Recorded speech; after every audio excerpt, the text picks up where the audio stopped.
So today we'll start with the UI modeling part. Okay. So what we have discussed till now, basically on the data model side. So let me, so this is in the data model, we discussed about how to create a custom data models, entity types, and then attributes, and then relation between the entity types.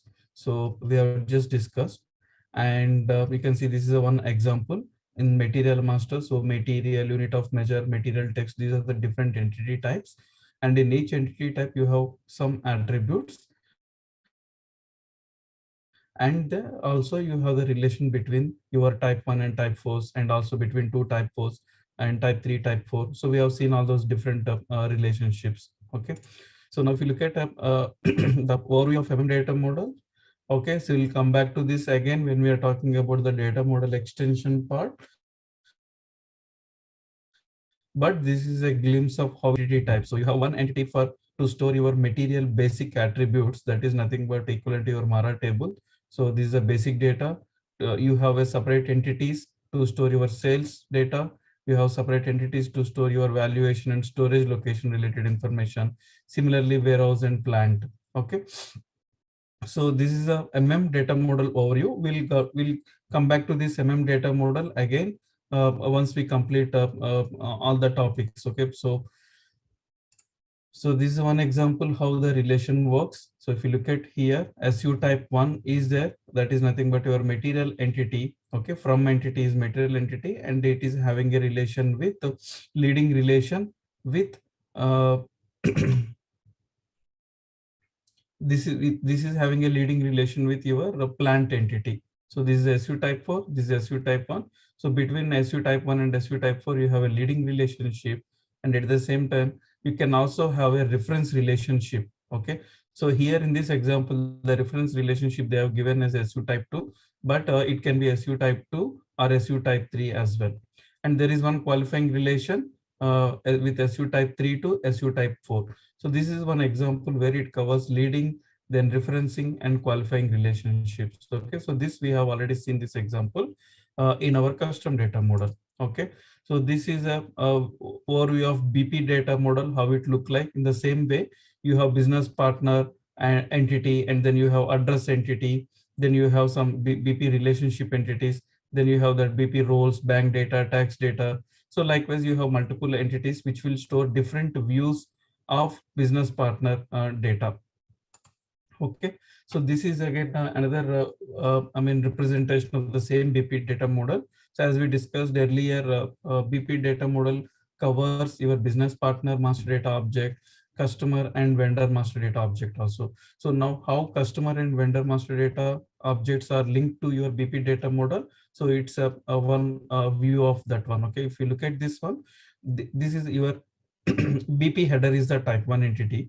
Okay, so under BP header entity, all these are multiple type 4s you have, which covers the address data, BP central information, tax information. Then you have the BP IDs, external IDs information, industry specific information, bank related bank information, and BP relationships. These are different type 4s under BP header entity. Okay, now in this one, there is one entity SAP created as multi assignment. So that means from BP header to there is a type 4 over here. This type 4 further I have having two childs. One is customer, cusgen means customer general data, vengen means vendor general data. So these are also internet two type 4s only. Okay, so this is your type 1. This is your type 1. And from type 1 you have type 4, and from type 4 again you have two more childs, two more type 4s. And this particular type 4s, this particular type 4 covers your customer related information. Okay, and this particular type 4 covers vendor related information. Not one single entity. This type 4 again further subdivided into few more type 4s. You can see company code data, then vendor general text related information, subranges related information, tax related information, and purchasing org related information. So again, this further segregated logically, they put all purchasing or related attributes under one purchasing related entity, and this is having a leading relationship with this BP Vengeance, and this is again having a relationship with this one, and this is having a relationship with this one. So you can see multiple levels that we have. Okay, under purchasing org there are some more subdivisions are there. Purchasing org 2, then there is something like there are some, it covers some different attributes, different set of attributes. Okay, so we'll come back to BP data model as well little later, but because we just covered the data model topic, I just wanted to correlate that the example that we have seen is one type 1, one parent, under that one child, type 4. Okay, but if you look at the standard data models, you have under childs, you have again further some more childs are there. Okay, so this entire object, this entire thing covers your business partner, customer, and vendor. Okay, so that's why in general in MDG world, usually you can create a customer or vendor via business partner only. Okay, without business partner you cannot create customer or vendor. The reason is because if you look at this one, your BP header is sits at the top. This is your parent node. So always first BP business partner gets created with this information, and on top of this one, depends on the roles that we are selecting. You have separate roles at the BP. When you are creating a business partner, you need to select a role. The role can be either BP role, or it can be customer role or vendor role. So when you are selecting a customer or vendor role, accordingly these objects also will get created in the backend. Okay, so and whatever the data that we are having over here, if you look at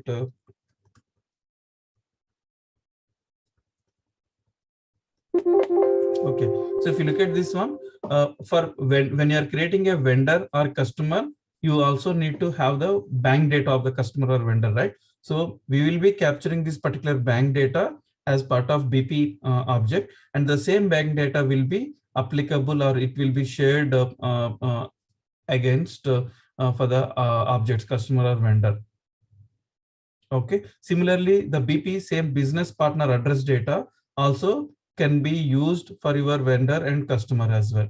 Okay, so that's how the common information will be sitting at a BP header level or BP object level, and that this is the same information will be shared when you open a customer or vendor. This particular information get displayed for the same customer and vendor. Okay, so we will again go when we reach to this BP topic. So that time we will get into some more. We will have a detailed discussion around this one. But just to give a glimpse of how it look like. So this is what your BP data model. And after all this, okay, so now we have created a data model. Okay, so we created a data model for our custom object. Okay, so the data model is available now. That means we created the staging tables. The staging tables are available for this particular data model. Okay, now the next target is we need to create one UI application, so that what happens is user will log in to open this particular UI application. He will enter some data related to your master data object, and they'll be submitting the request. Once they submit the request, the data will get stored into your staging area. And on the top of the staging record, we will be applying all the governance principles like the validations, derivations, then duplicate check, and workflows, different type of workflows. Everything will be applying on top of this staging record. And after all the processes, finally this record will get actually created in your underlying ECC. So if it is a reuse mode, so you will be having some Z tables or standard tables or Z tables. Okay, so basically we call these as the application specific tables. So once all the process is done, the data we will be pushing to your application specific tables in the underlying ERP layer. Okay, now let's focus on to this particular UI application. Okay, so if you look at the UI application for any standard object, let me open material master.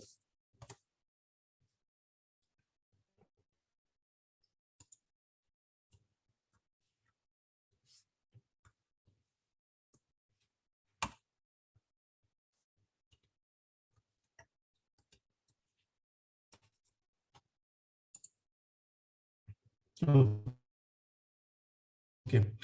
So all MDG UI applications are developed using NWBC framework. Let me. Okay. So all MDG UI applications for the standard objects, let's say, for example, for material master and for business partners and for finance objects and even for article master or EAM objects. Okay. And we will also discussing about custom objects. Okay. So for all these applications, at least for these standard out of box objects, SAP provided UI applications, different UI applications. One UI application is to create a master data. So basically the same thing we will be using for create, change, and display. Even we can also do block, unblock, then delete. Okay, so you can perform basically all these operations using one single application. Okay, there is again another set of application that we are talking. Those are basically which for file upload. These are mass operations. File upload, then data import framework. Okay, then mass change. So these are the different UI application. Okay, so we broadly categorize the UI applications in MDG into two things. One is this, we call it as a SOP, that means single object processing. So using this particular UI applications, okay, that means these UI applications are developed for processing one single object. So this particular UI applications are, this SOP is for processing one single master data. When I say single processing single master data, that covers your create, change, display, block, unblock, or delete scenarios. Okay, I can perform any operation on a single master data for a particular material or for a particular business partner or vendor. The other set of applications, we call it as a MOP, multi-object processing. Multi-object processing means that it involves like, you can one UI, using one UI application, you can actually perform mass operations, like you can block 100 materials, or you can actually inactivate probably some 1,000 suppliers using one single UI application. Okay, so we broadly categorize into these two things. Okay, now let's first, for this is basically these UI applications, your SOP and MOP UI applications are developed initially, it's using FPM framework. FPM. Okay, so FPM is floor plan manager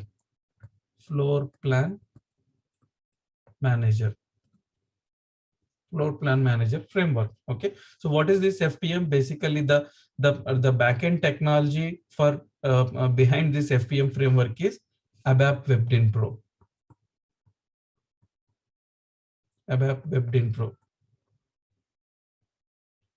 Okay, so this using ABAP WebDyn Pro, it's basically you can develop a web-based UI applications using ABAP WebDyn Pro. But what happens is in ABAP WebDyn Pro, if at all you have to develop this kind of single object processing UI applications, so it takes a lot of time. You need to build that components, and you should know ABAP WebDyn Pro. On top of that one, you need to build all the functionalities, what are the operations that we wanted to perform on a single object. So you need to perform all those operations on that one. So what SAP later, SAP come up with a kind of FPM framework. Okay, so this particular FPM framework, what happens is using ABAP WebDyn Pro, they already developed certain templates. Using ABAP WebDyn Pro, SAP already developed certain templates. Okay, so those template, that particular framework, we call it as an FPM framework. Okay, now, so this FPM framework not only used in MDG, so this in general. Can you please just repeat the last part again? My just network got disconnected suddenly. Okay. Yeah, it's in the backend. ABAP WebDyn Pro is there from that part. Yeah, so in the backend, for all these UI applications, whether it is a single object processing, mass object processing, so for all these applications, the backend technology is ABAP WebDyn Pro only. Okay, But developing all these functionalities using ABAP WebDin Pro from scratch, it takes a lot of time. So what SAP has done is, in general, SAP come up with a kind of concept framework called FPM, Floor Plan Manager Framework. Okay, so this floor plan manager using what SAP has done is they come up with a kind of FPM framework, and as part of this FPM framework, they developed certain templates, all the out of box default functionality. So they've developed certain templates using FPM. So we call it as FPM templates. Okay. Now that FPM template I can use for the SAP provided the FPM templates, or can be used not only for MDG, for in HR module, or in general SAP provided these FPM templates. So whoever wants to build web-based applications in SAP, so they can make use of FPM templates. Now, because FPM template is already there, MDG reuse the same FPM template concept to develop other these SOPs and MOPs in MDG world. Okay, so FPM template is not something like it SAP introduced for MDG. It is already existing technology, and using FPM template in HR and wherever you see web-based SAP applications, all those are mostly developed using FPM only. Okay, now SAP reuse the same concept for MDG also, and SAP as part of MDG, SAP provided certain default templates for MDG as well. Default templates. Okay, so that means these default templates are MDG version of templates, MDG specific version of FPM templates. So SAP come up with this concept. So that means if at all I wanted to develop my own UI application, I can make use of this default FPM template, which is SAP provided for MDG users. Okay, so in the using the same concept, SAP developed UI applications for material master, business partner, customer master, vendor master, article master, and everything. Okay, so all MDG specific web-based applications or FPM based applications, okay, are developed by taking this as a reference default template. Okay, this is as good as, let's say for example, SAP Pro. Let's say for example, you have you wanted to prepare a PPT. So usually what happens, we will have specific format for a particular organization or for a particular team. We will have our own specific template. So if at all I wanted to develop my own, I wanted to prepare a PPT, what I will do, I will take the existing template format with, so that I'll get all the default coloring, font, and everything, all that kind of the theme. Basically, I'll get it. I'll adopt that one, so that I no need to spend much time on that particular the theme of that particular PPT. Only my focus will be the content of the PPT. Only that one. In the same way, SAP provided these default templates for MDG also, and those templates are developed using FPM framework. Okay, now that template I can use it for to create a material master UI application, or else customer master, or else custom object UI application also. So all these templates follow a certain pattern. Okay, so there is one template. Okay, so let me. Okay, so there is one template SAP provided for single object processing. There is one FPM. We can say FPM. MDG specific FPM template. Let me put it in this way. MDG specific FPM template. So this is developed. This template is basically used for single object processing. Okay. Now I can use this template for material master or any object, any master data, even for our YP product also.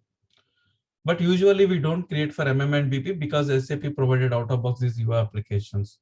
So I can use the template for my custom object. That template. Okay. So with this one, lot of your coding effort will be reduced. Okay. So because these templates designed in such a way that it understands the MDG content. That means your data model, all your entities, it understands that particular format. These MDG specific FPM templates. Okay, so I can build one single object processing UI application for our custom our YP data model. Similarly, SAP come up with another template, mass object processing. Okay, so this is also a specific template, MDG specific template, MDG specific template, specific FPM template for mass processing. This is to cover the mass processing. Question, quick question here, Yeah. Akshay. So do you have these FPM templates one for all objects like materials and customers, or is it like there's one FPM template for each of those objects? One template for all objects. Okay, so what we need to do is the standard template will be available. We need to copy that standard template into Z template, our ZUI application. Then add all your object specific information configuration to that UI application, so that there will be only one standard template is available. But from that standard template, what I will do is I'll just create a copy of that standard template and I'll create into some Z application name. And on top of the Z application name, I do all the configuration for my to suit for my master data. Oh, okay. Thank you. So by default for material master and BP also, SAP developed the UI application by copying the same thing only. Okay. So, but because this is they are providing as an out of box UI applications for us. But for custom data model, you can you can copy the template into Z application and you can create you can configure as per your requirements. Okay. So there is again similarly one template for mass processing. And also you have something called search applications. Okay, because I wanted to perform some search. So these for the search applications also there is a template available. Okay, now as for standard objects, MMBP, all the standard objects, these SOP applications or MOP applications or search applications are already available. But if at all I have to build a custom object, then for my custom object, we need to build all these applications. We need to copy this into the Z, identify the right template and copy into Z application and do the configuration. This is as good as, let's say, for example, you have a standard SAP program. You wanted to configure as per your requirement. You don't wanted to do any enhancements. So you copy that program into Z program and you do the changes as per your needs in the same way. Okay, so this is at the very high level from FPM point of view. Okay, now SAP recently also come up with something called Fury applications. Akshay, for search application, what did you say? The template is again provided by SAP only. Yeah. So there is a template exists for the search application. If at all you wanted to develop what, okay. So let me quickly show you here how the search application look like.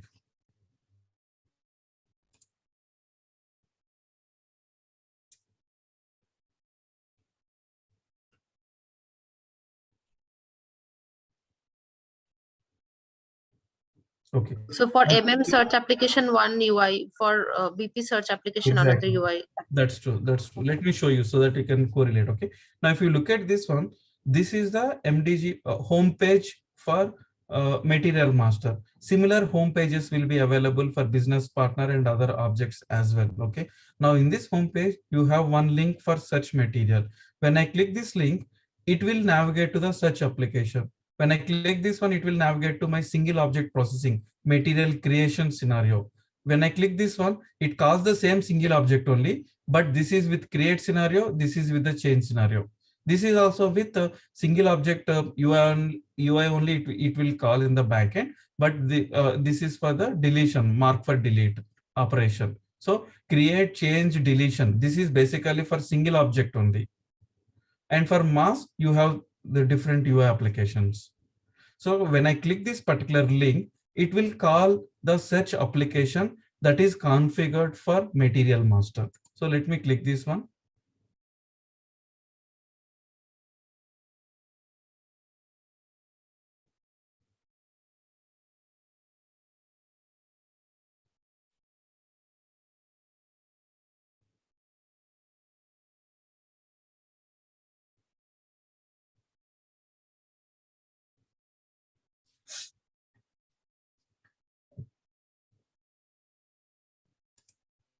usually don't take this much time. So I think this is a little slow, this server. Okay, so this is a search application for material master. You can see here, this is configured in a such a way that it will have all the material related content. Now, this search application, in general in MDG, the search applications follow a particular pattern. That is, at the top, you see which search application you wanted to use, whether you wanted to use HANA search. This we call it as a search views. Okay, we will talk this in detail about the search applications in data quality topic. But just to give you the feel how it look like. So basically at the top, you will have different search applications, whether you wanted to use the HANA search or you wanted to use the probably Trek search or you wanted to use the DB search. So there are different search methods are there, but at the top, you can choose which search method you wanted to use. Now, after that, in this particular section where you see the search criteria, this is a section we call it as a search criteria. That means basically you provide your search condition over here. Once you provide your search condition here, you can see you can select different attributes on what basis you want to query your database. And you can also add your custom attributes as well into this one through configuration. Your custom entities you can actually select here. So we will discuss that when we are talking about the search application. But just to give you in short, this particular section talks about your search parameters. And after that, once you click the search button, the down one is your result section. This we call it as a result thing. Okay, so here based on your search parameter, the matching records will be shown in the down. Now, let's say for example, I just click the search, it will pick up the top 100 records. Though if I'm not providing any criteria, what happens is maybe I have 1 lakh records in my database, but it will pick only the top 100 and it will show it over here. Actually, it is picking from database ECC layer, right? Yeah, so that we will discuss. I mean, basically, this will be combined result of your active area plus your staging area, the result. Assume that if there is a record which you are doing some changes, that is in process, it is not yet approved or not yet activated.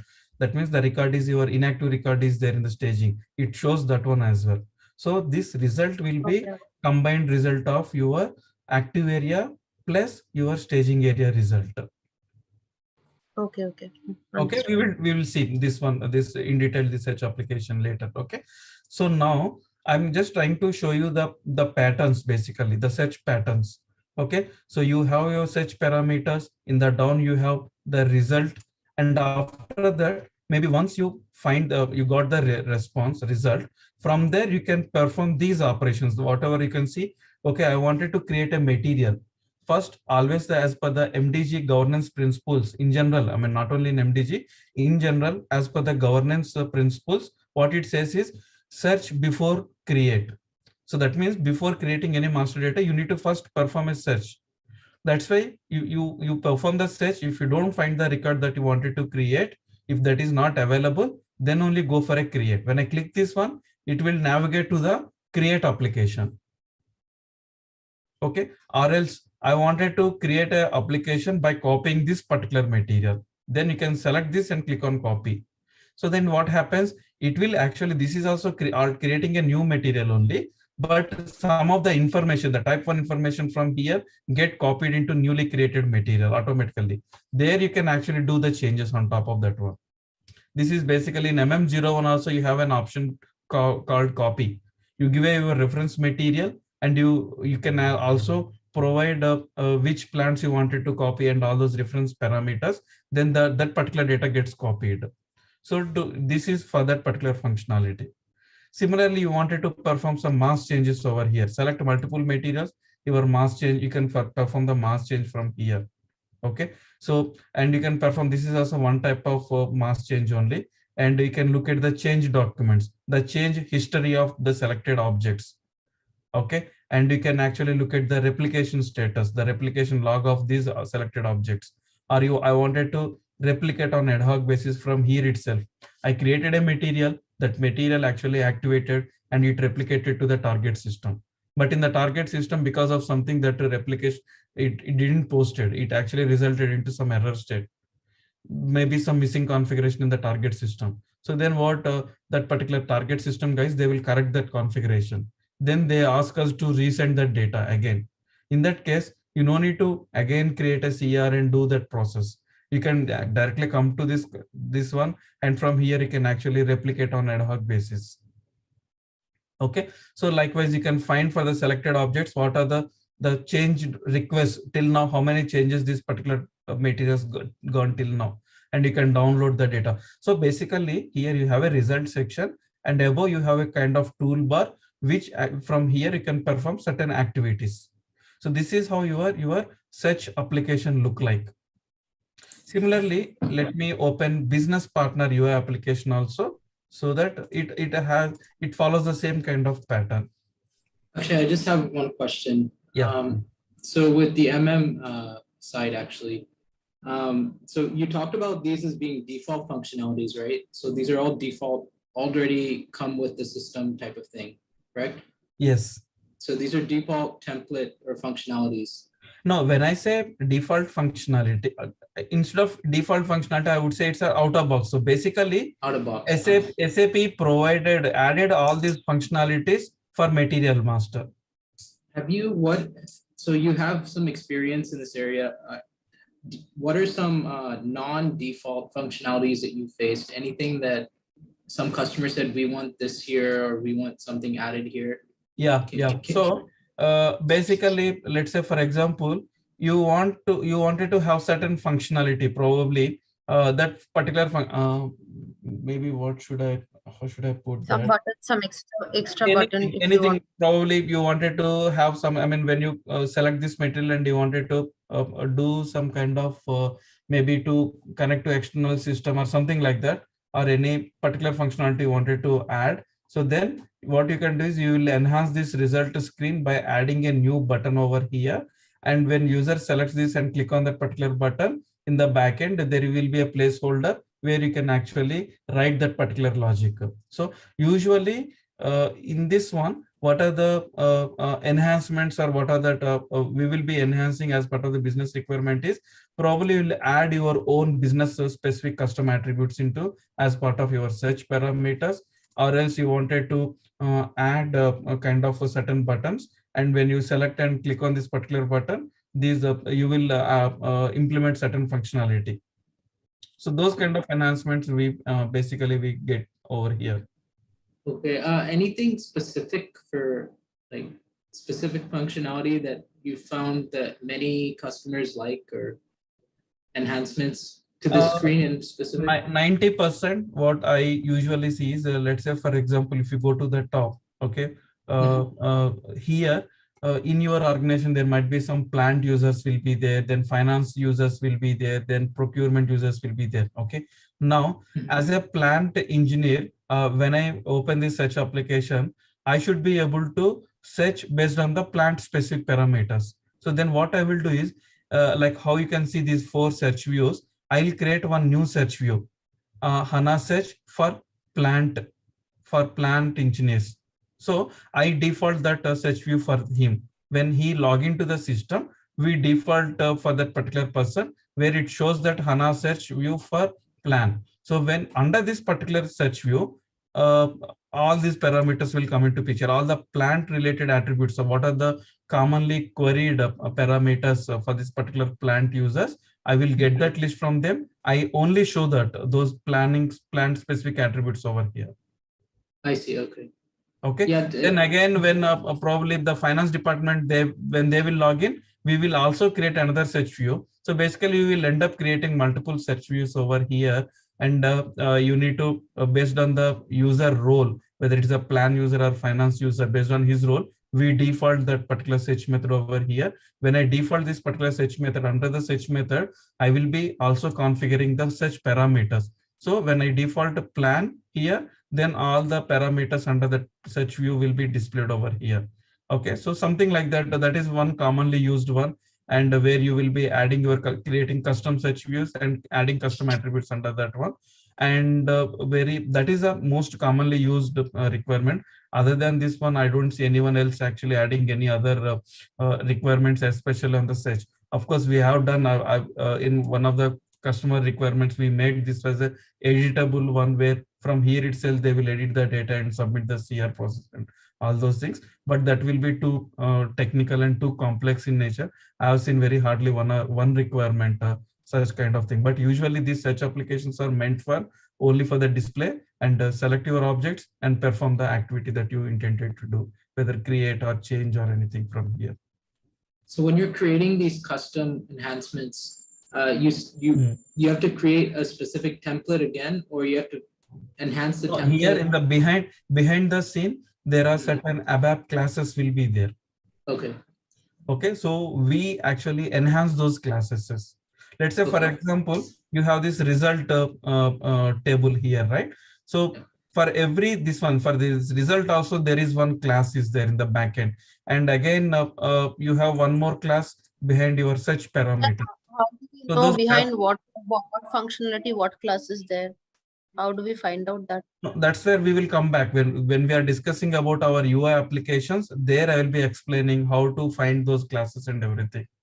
Okay. Okay. So just to give you an overview, behind every this particular one, there will be one ABAP class. So either you can create your own class over there, or you can enhance the standard classes over there. So that's how you can actually enhance these UI applications. We also have a topic in UI modeling, how to enhance the standard UI applications. What are the options that MDG provided us to enhance the UI applications? So that can be either for the SOP applications or mass applications or your search applications. What are the different enhancement points are there? So that we will be discussing as well. So first, let's try to understand the elements that are there in the applications, the UI application. Sure, no problem. Thank you for explaining a little bit. Okay, great. So now this is your search application, and even if you open a BP UI application, there also you'll have it follow the similar pattern. Let me just quickly open one so that we can correlate quickly for BP. MDG M is there. Okay, so let me open the supplier one. This is for the supplier governance. You have your search application, search supplier.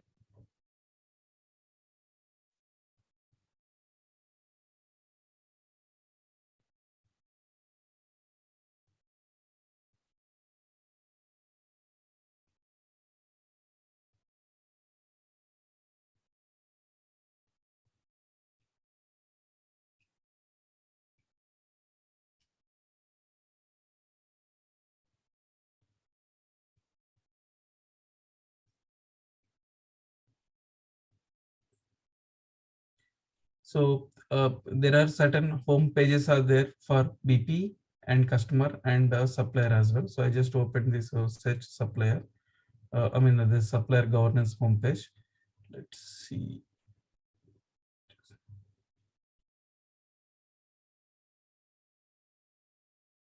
In general, it won't take. It will be very fast, but in this training system, I think it is a little slow.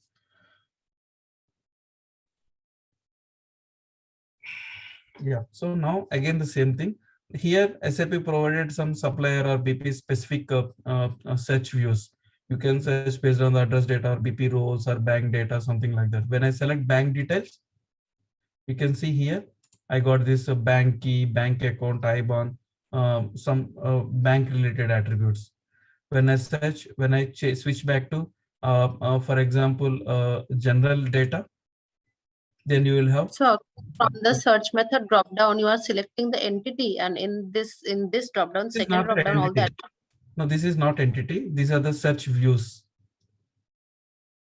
This is not entity. These are the search views. Here you will have in the previous example I showed, right? Let's say for example, I wanted to create one search view for a planning team, one search view for finance team, one search view for procurement team. So these search views we create it, we configure these search views, which we will discuss later. Okay, but based on this, for every search view, you create a search view. Under that, you add certain attributes, search parameters.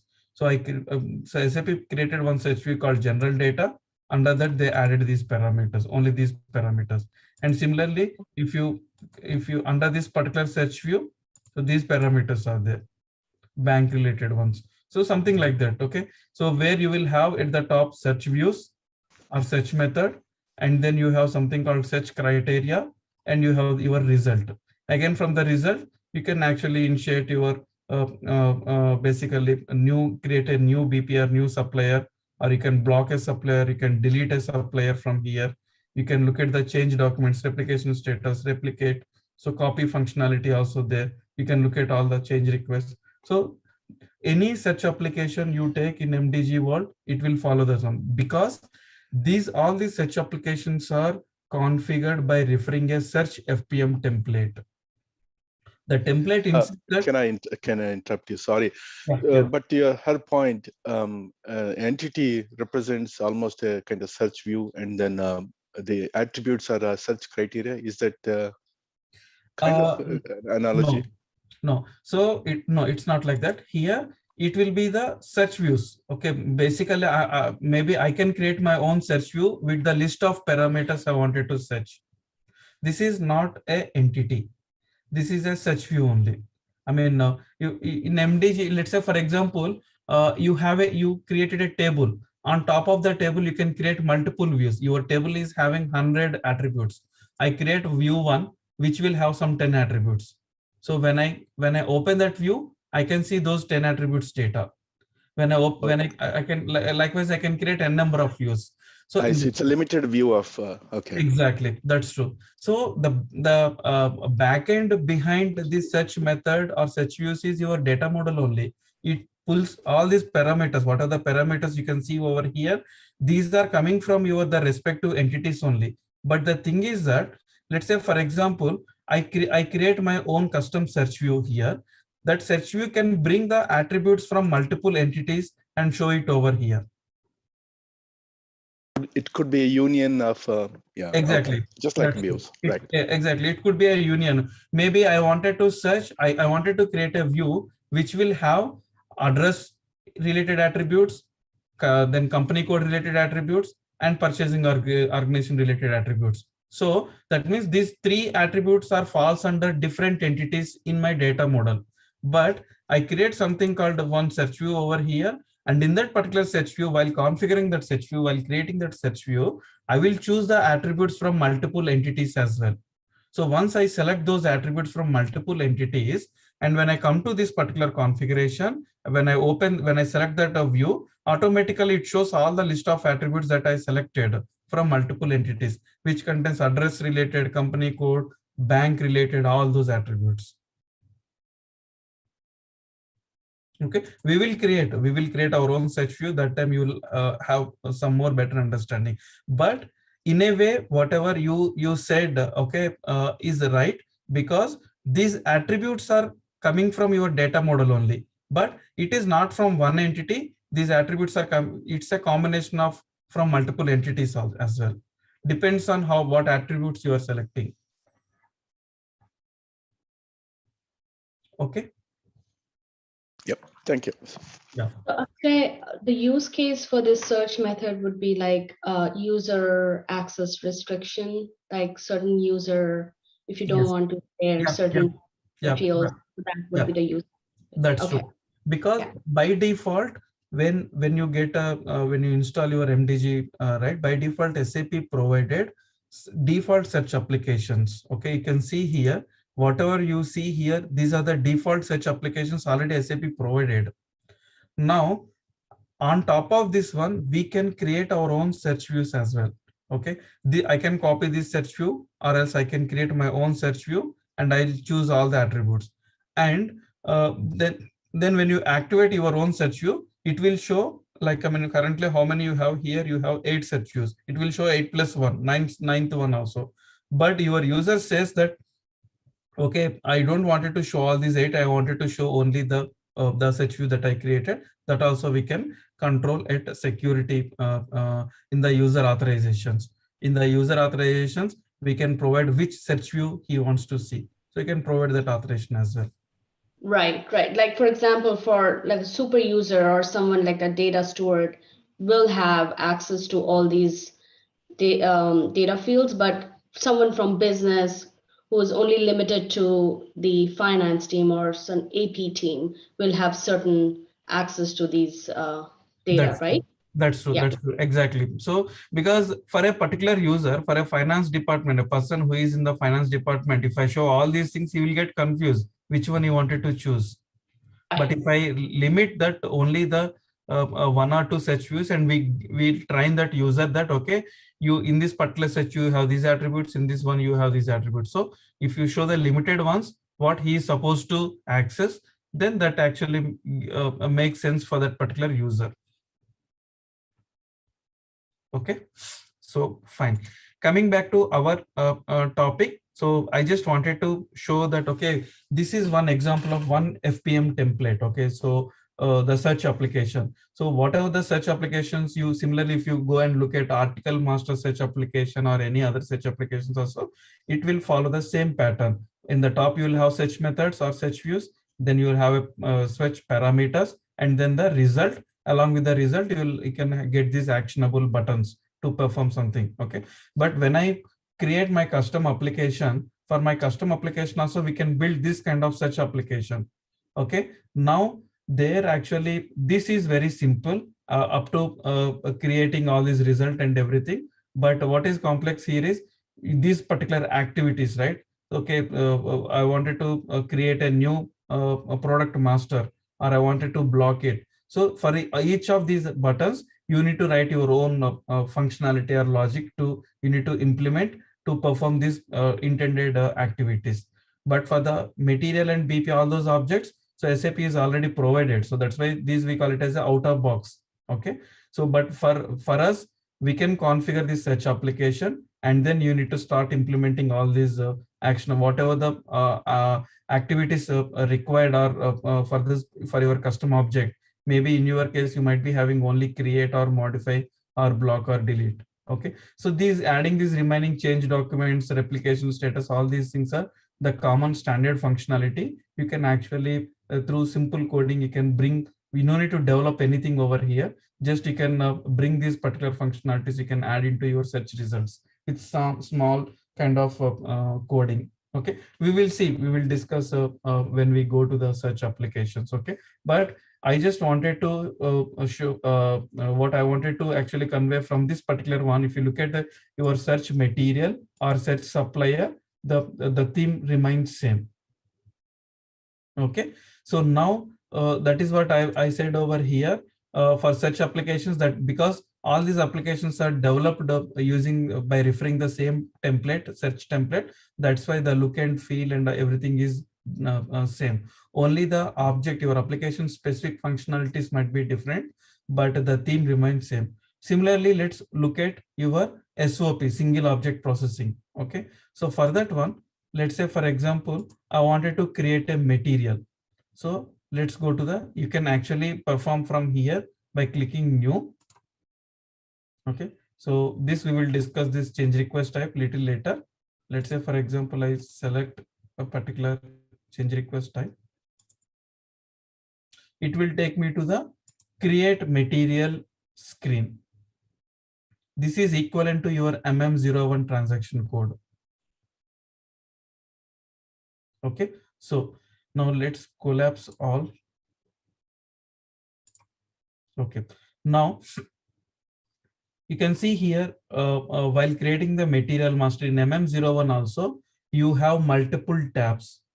Okay, so all those tabs are converted into like different views over here. This particular one contains the basic, this is basically basic data is in the backend, it is linked to your MM material type 1 entity.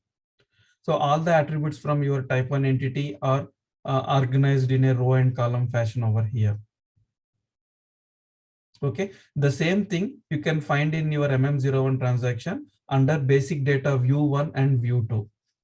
Okay, so let me quickly open that one as well. MM01.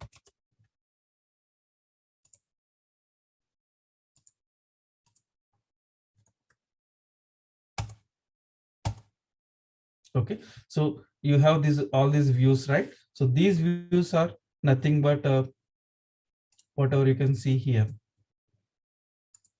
Okay, so here you have basic data which combines your both basic data 1 and basic data 2 one, these two views. Okay, so you provide your description, your unit of measure, material group, external material group, old material number. So you can also find over here your external material group, old material number, material group, material type, all those information. So basically you can find here. Similarly, you can maintain the descriptions of this particular material into different languages over here. Okay, so let's say for example in English I'll maintain something, and in German I'll maintain something over here. Okay, this is also available over here. If you put something here and go to additional data, in additional data also in MM01 you have this one, the same functionality. Okay, you have unit of measures tab. So the unit of measures tab is there under dimensions, or yeah, you have your unit of measures over here. Okay, similarly classification data, class and characteristics. You also have the classification data here, classification data, where you have the class and characteristics. You can have your class and characteristics here. Okay, so then also you have something called purchasing related information, purchasing order, unit on, all these things related. Then again you have something called sales related information. Okay, so you have something called plants also, it's there. You can add the plants over here. Okay, you can add plants over here. Okay, so the under plant, once you add the plant, again that is further subdivided at every plant level. You will have some planting generic, then for a particular general data, for a particular plant sales related information, for a particular plant foreign trade related purchasing or all these information. So they put it in split it into different views over here. Okay, so this is how your material, this is single object, this is single object UI application. So you can create one material at a time using this particular template. Now similarly, let's open supplier one as well. From here, let me create a supplier.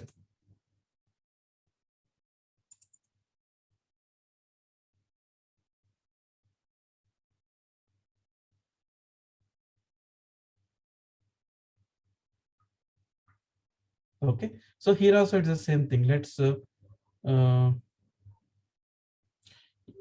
this we will come back, this particular change request related. But for any master data, if you remember in data model, we talked about any master data that you are creating or changing, it has to it will be via your change request process. So that's why whenever you click on create or change or anything, a system will assign a unique change request number. Even in your material master application also, there is a change request number. 502 is the change request number uniquely assigned to your this material creation, and 503 is the change request number assigned for your supplier creation. So this change request is common across all your master datas. It always, you created a material, system assigned one change request number 502. After that, I'm creating a supplier, it assigns a 503 as a next running number. Okay, so this change request sits at the top of it, it is at your MDG level, not at your single object. Of course, this particular, using this particular number, I can track my this particular supplier creation process. Similarly, using 502 change request number, I can track my material creation process. Okay, but now this will be common for any master data. Even when I try to create a custom master also, this particular section will come automatically. After that, it is from here onwards, it is your application specific related attributes, your supplier related data. Okay, then you have the roles, address, bank data, tax data.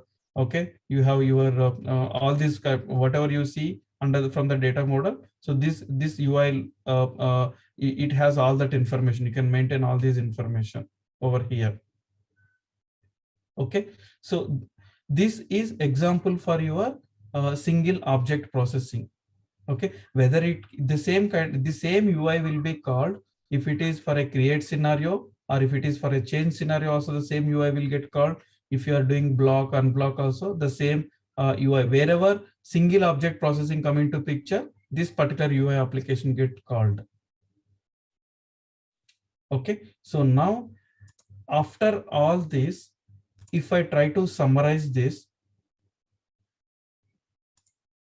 okay, always your single object processing, okay, your single object processing master data, okay, so it will have something called, you will have a UI application, okay, and at the top you'll have something called CR related information info, and here I'm taking example of material basic data, and here I will be having plant related information, and here I'm having, for example, sales related information, and so on and so forth. Likewise, you can keep on adding this. Okay, so this is one FPM template. Okay, now this template we call, in MDG world we call it as a OVP application. OVP application, overview page. The reason we call this as an overview page is you can see the complete information of a particular master data in single page, or in single. Okay, for a particular material I can see what are the plants are there, sales, all the information. Similarly for supplier also, it's you will find all the information in one page itself. You can just scroll down and you can see. Okay, so this complete application we call it as a overview page. So this overview page is one OVP is a FPM template. The name of that FPM template for single object processing is this USMD. The application name, the template name is USMD underscore OVP underscore gen. USMD indicates it's always MDG specific, where you can see all the programs and everything SAP prefix with USMD, okay, which indicates it's a MDG related one. Okay, USMD underscore OVP means it's a overview page, this one, and gen OVP gen. Similarly, for search applications, there is a template name called USMD underscore search. So likewise, SAP, these are the name of the templates. So what I need to do, for example, to create a UI application for our custom object is, I need to first select this template and copy the template into Z template. Z, our data model is YP underscore OVP gen, something like this. So I need to copy this into create from here to this Z template. Now, once I create this particular Z application, there I need to link this application to my data model in the backend. When I link to this application to my data model via business object type, if I link this one, I can actually I get all the data model related information onto this UI application. There I can create these kind of blocks, and we can split. Okay, we have type 1 and type 4, right? I can, this is one, I'll create one section for my SU type 1, that is to store that to display the attributes from type 1, and I'll have one more for my type 4. So likewise, I can add, if you have one more type 4, you can add something like this. Okay, so now let me go back to this. Okay, so if you look at your OVP application, okay, so this OVP application, this entire thing, we call it as a OVP application. OVP application. Okay, now this OVP application, you have smaller blocks. Okay, so there is one. So each block we call it as a UIBB. UIBB. This is one UIBB. This is one UIBB, and this is one UIBB. This is one UIBB. Okay, so that means it's a user interface,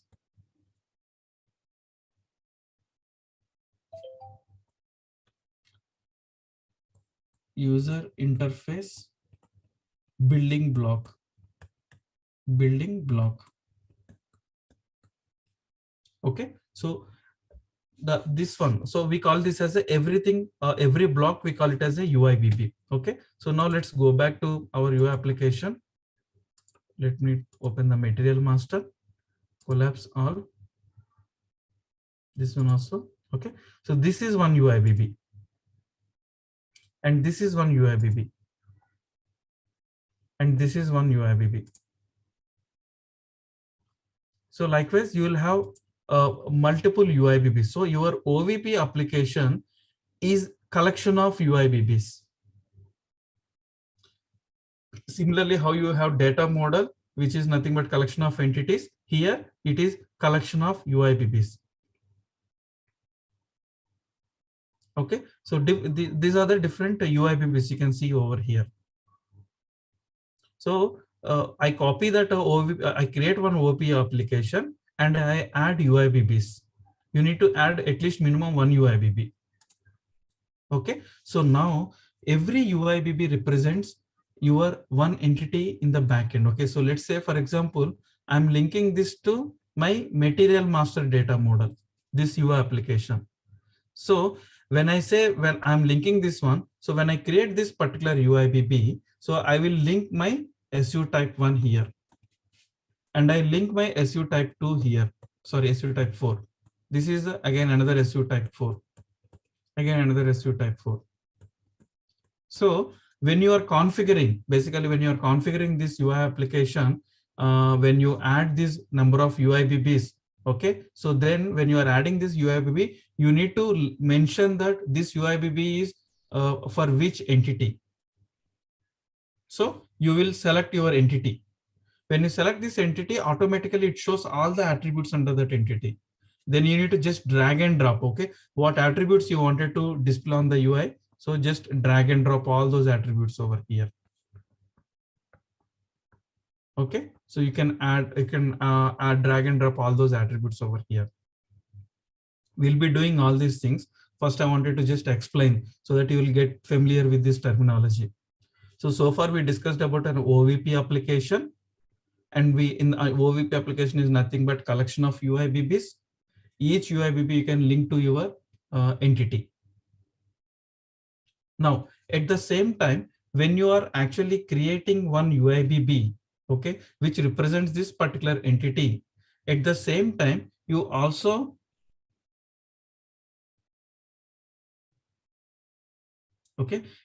need to mention one class, ABAP class. So for every UIBB, entity is mandatory. You need to mention the entity and you need to add the attributes. And at the same time, you also need to mention a class. This particular class, we call it as a feeder class. Feeder class. So feeder class is nothing but which feeds your form. Okay. So what happens is, let's say, for example, okay, so for every UIBB, you need to mention one feeder class. And for this UIBB also, you need to mention one feeder class. And for this one also, one more feeder class. Likewise, so when you create a UIBB, then you need to link your entity and add the attributes and mention your feeder class. Now, what this particular feeder class will do is, basically, you have your UI application with collection of UIBBs.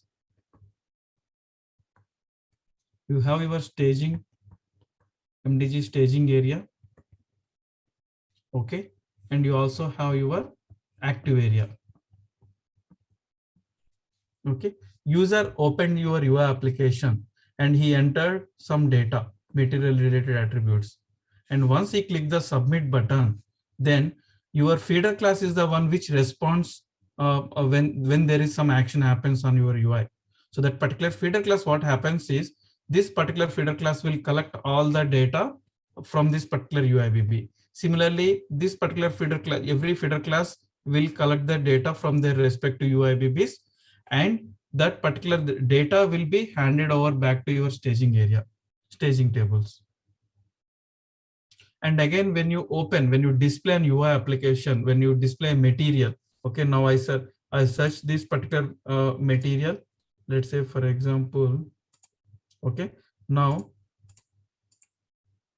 when I try to open this particular material, it will go back to your active area or else staging area if it is an active record. Okay, so when I open this record, then what happens is that for that particular record, all the plant information, sales information, everything, it will be read from here via access class.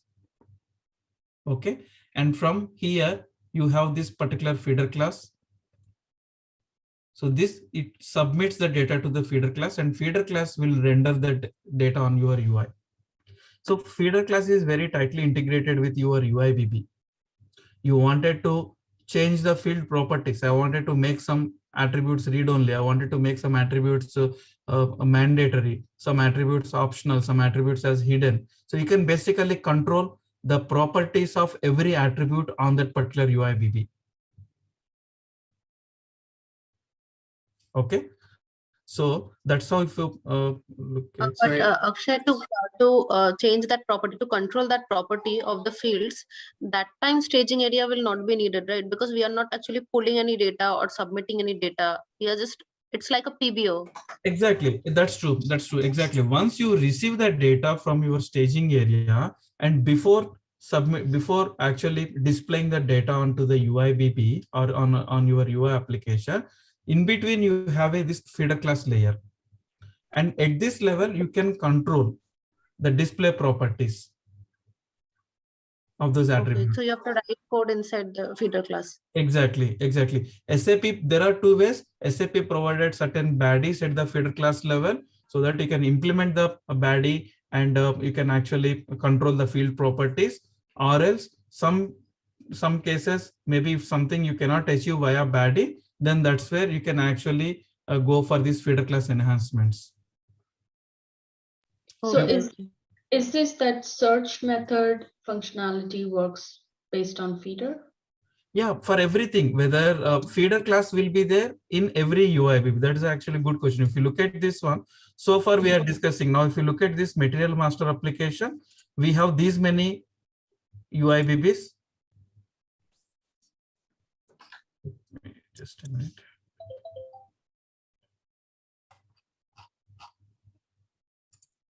Okay, so if you take this example, you supplier screen, so you have these many UIBs. Behind every UIBB, there is a feeder class. Okay, so similarly, if you look at our search application also, this is also one UIBB only. This is search criteria UIBB. This is result list UIBB. So everything is a UIBB in your FPM, in FPM world. Everything is an UIBB. Okay, so this is your result UIBB and this is your search UIBB. So in the search UIBB, for every UIBB in the backend, you have a feeder class. Here also you have feeder classes. Okay, now when user select something, enter something over here, click on search button, first your feeder class will get triggered. From the feeder class, that request will hand it over back to your MDG framework, and from there it will go to your staging, and from there it will go to your active area. But the immediate thing is in the backend, your feeder class will be there.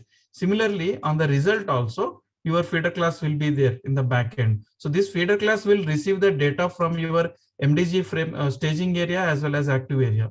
There, if at all I wanted to filter down something, I can do at filter class level. In the result also, I can modify. Got it. Okay, so now we know that, okay, so there is something called UIB. UIBB is a place where you place, you actually add an attributes. Without UIBB, you cannot add an attribute to your UI application. You have to have a UIBB, and on UIBB only we can add the attributes. Okay, now there are different type of UIBBs are there. Okay, so UIBB is a generic term at the top as a at very high level, but we can also we will there are certain UIBBs are there. So one UIBB we call it as a form UIBB.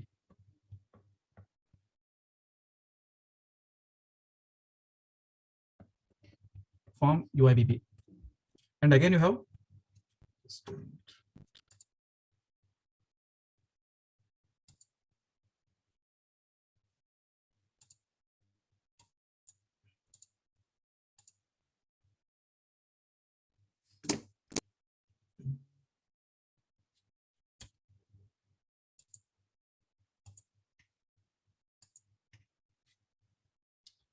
not here. Let me take a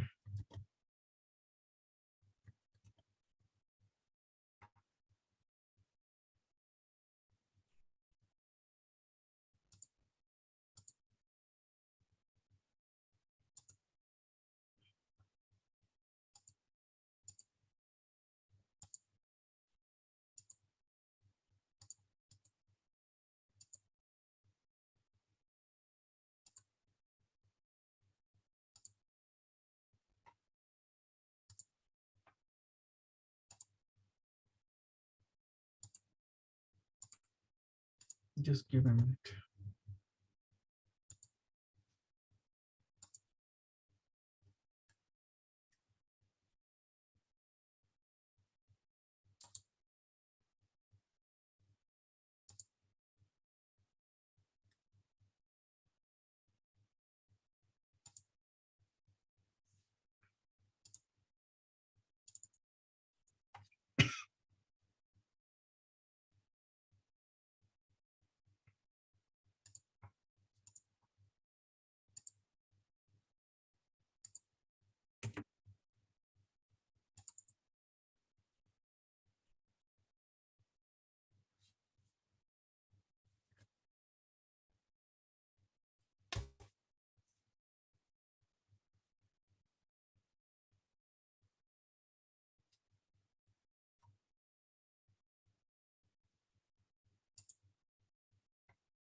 Okay.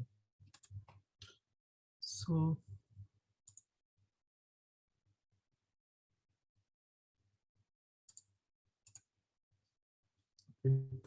so we have different type of UIBs. One UIBB we call it as a form UIBB, and another one is list UIBB.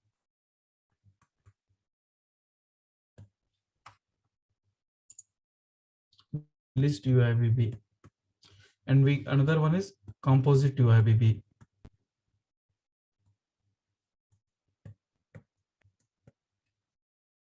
Then you also have something called composite UIBB, freestyle UIBB. We don't use all this. We use only these two. Then you also have Akshay, are you fetch writing UIBs. anything on the screen? I cannot see anything. I mean, it's loading probably the page. Are you writing anything on the screen on the Excel sheet? Actually, the Excel sheet is showing blank And to me. result UIBB. Okay, so freestyle UIBB is there. Then then Hey, we also Akshay. have some. Hey, we are only able to see your called, Excel. Can you hear us? What is there? Reusable UIBB. Reusable UIBB. Hello, Akshay, Okay. can you So hear likewise, us? different Hello? UIBBs are there. Yeah, I can hear you. Can you hear me? I think there's a delay. Would you? Yeah, we were only able to see your Excel sheet. I think there's a delay on your side, Excel. Okay. Can you see the list of UIBBs I Yeah, added? yeah. Now I can see. I can see the list of UIBBs. Can you go over it once more? It seems there's a delay. You were going over the UIBBs, but we couldn't hear you properly and see the screen properly. Okay. Okay. So you can see this list of UIBBs on the screen, right? Yeah, it's appeared now. Okay. We can see it now. So I can see it now. Yeah. So what I'm saying is, your OVP application is a collection of UIBBs. So when you are adding an UIBB onto your UI application, so we need to choose the right UIBB. There are different UIBBs are there. One is form UIBB, list UIBB. These are the most commonly used UIBBs in our MDG applications. 99% we go with these ones. Search and result are the standard ones already available for material master and business partner, all those objects. So we don't actually create the search applications. Only if for your custom object we created one YP data model for custom object, if at all there is a such application we need to develop, then we can actually go with this search and result UIBBs. Okay, and composite UIBB is collection of your form plus list UIBB. Composite means it contains your form and list UIBBs, collection of form and list. And reusable UIBBs are example is your change request UIBB, CR UIBB. When we create a material or business partner or supplier, at the top you see the change request related section, right? That we call it as a CR UIBB. So that CR UIBB is something which we don't develop it. SAP is already developed. When you are creating your UI application, you need to do small configuration so that the CR UIBB will get added automatically to your UI application. So in our case, in our YP data model, so we need to create one OVP application, and that OVP application will contain CR UIBB, which will have your change request related information, and it will have one UIBB for your type 1 and one UIBB for your type 4. That's it. So once you create this UI application, you can actually use this application to create your a product master for your custom object. Okay, so we only build these two, and this will be coming via some configuration. Okay, so this is one best example for your reusable UIBB, because the same CR UIBB will be being used across your all masters in MDG.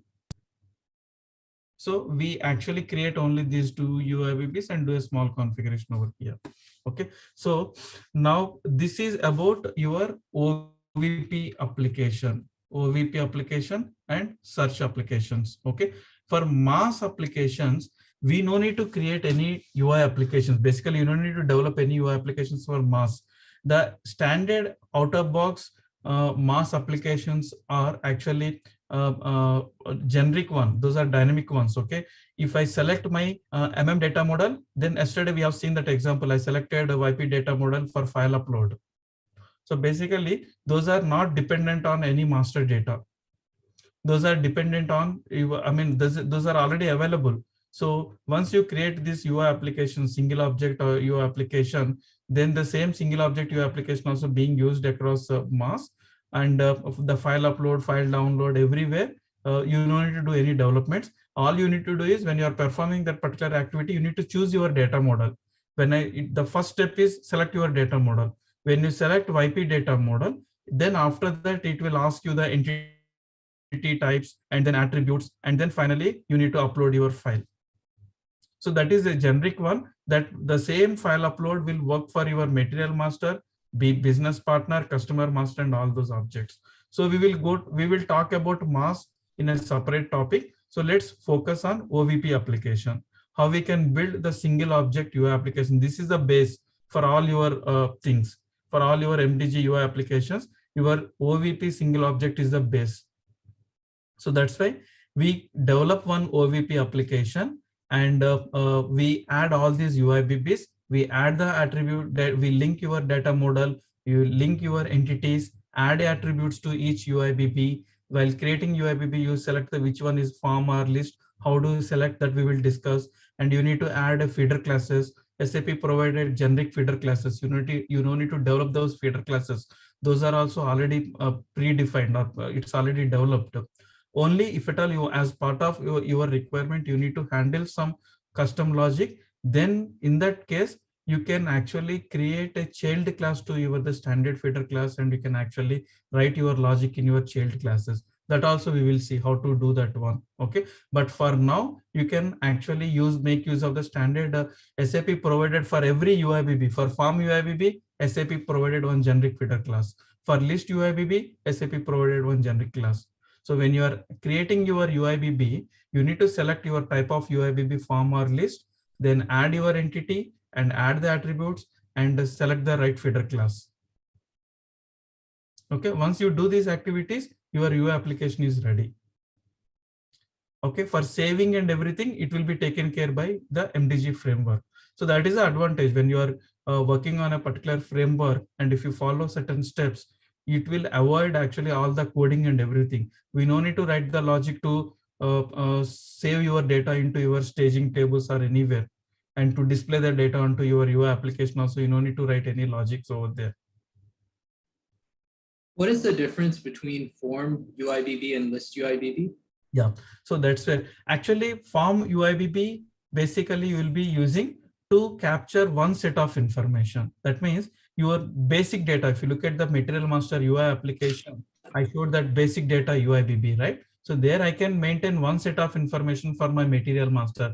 That means one unit of measure, one material type, one material group, all those attributes, one set of information. It's a 1:1 relation with your material number. So that's where actually we use the form UIBB, where you will be placing your attributes in a row and column fashion. List UIBB is an example for your type 4 entities. Usually we use that for type 4's list, because wherever there is a 1:n relation for a particular material, I wanted to add multiple plants. So that means I need a tabular kind of thing to place multiple plants. So that's where your list UIBB will come into picture. So this is for type 4 entities is list UIBB? Yeah, type 4 entity where you have 1:n relation. 1:n relation. Yeah, 1:n relation. That's where you can have n number of plants for one material, n number of sales organizations for one material, n number of purchasing organizations for one material. Likewise. Actually, I'm I'm working on a few questions for MDG, and it's asking me what kind of UIBB is used to define entities like customer, company code, materials, and plant. And the options it gives me is list, form, and composite. Which one would it be? It depends on, I need to understand your question. Yeah, that's the only information they gave me. What kind of UIBB is used to define entities like customer, company codes, material, plants, etc. Okay, for plants and company codes, these are all having 1:n relation, right? Then you even your supplier also with business partner, with one business partner you can create n number of suppliers. Okay, so in all these cases it is it's 1:n, so 1:n relation, right? So where you will be using the list UIBB for sure. Okay, For material, I need to understand that context, because if you are talking about a material, it will be one form UIBB. But if you are talking in some other context where you wanted to have multiple materials, then it will be an n, 1:n. So maybe the answer is composite for this one, because it says customer. Composite UIBB is for a different purpose. I'll show that there is one example in Material Master. So I'll show you that composite UIBB, and there is one UIBB. You have something called tab. Sorry, Akshay, you cut out. There's a UIBB, something called tabbed UIBB also. Sorry, you cut out. There's tabbed UIBB. Okay. Yes, tabbed UIBB. Okay. So I'll stop for today here. In the next session, we will discuss in detail about all these UIBBs, and we build our UI application. Okay, thank you. Okay. So just before coming to the next session, just go through this once again, this one, so that we can just start from here. Sure. Thank you. Okay. Yeah. Good. Any questions?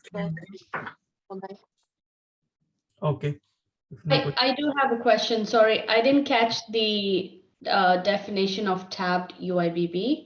Would you be able to cover that quickly? Yeah, sure. So tabbed UIBB is basically, if you can, let me show you if we can have the tabular forms. Let me show you. This is an example. Now in your change request, you see 3 tabs over here. One tab. So this is general section. Okay. When I click this one, it will take me to maintain certain nodes. And when I click this one, it will take me to attachment section. Got it. So basically, this is also a form or list only. Under this tab, I'll have one form. Under this list, I can have another form. Under this attachments, I can have another list or form. But we arrange in a tabular format. That's it. Okay. And also, I mean, I think someone just asked a question about on the UIBB. Do you think the answer is composite, list, or could that be both form and list? Because mostly it's a list wherever you have. So I'll show you the example for, so you can see here, this is an example for your form UIBB where you have rows and columns. I mean, all these attributes are arranged in this fashion where it will hold one set of information. But for list, the best example is, now look at this description. I wanted to maintain multiple descriptions for same material in English language and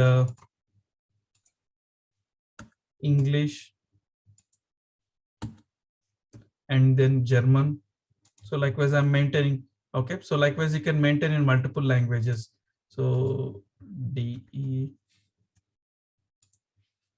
This is an example for list which holds n number of information. got it. Okay. Okay. Similar, we use this kind of list UIBBs usually for type 4s. This is an example of composite UIBB. I'll just discuss in the next session, since you also wanted to show you. So now if you look at this one composite UIBB, there is a form section is there. There is again a list section is there. Again, there is a form section here also. Mm-hmm. So it's basically a combination of form and list UIBBs. We call it as a composite UIBB. Okay. So the answer would be then composite UIBB and not form. Is that correct, Vishwas? I mean, So where we're confused was that we looked at the entities, right? The entities were customer, company codes, and plant and material. So we're confident that with customer, company code, and plant, it's a 1 to n relationship. So it would be a list.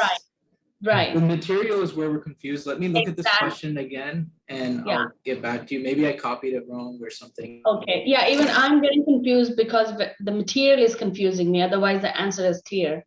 Yes. Yeah. Okay. So I'll get back to you. And we can discuss that. The next session, definitely. Yeah. Okay. Thank you all. Have a great day. Bye.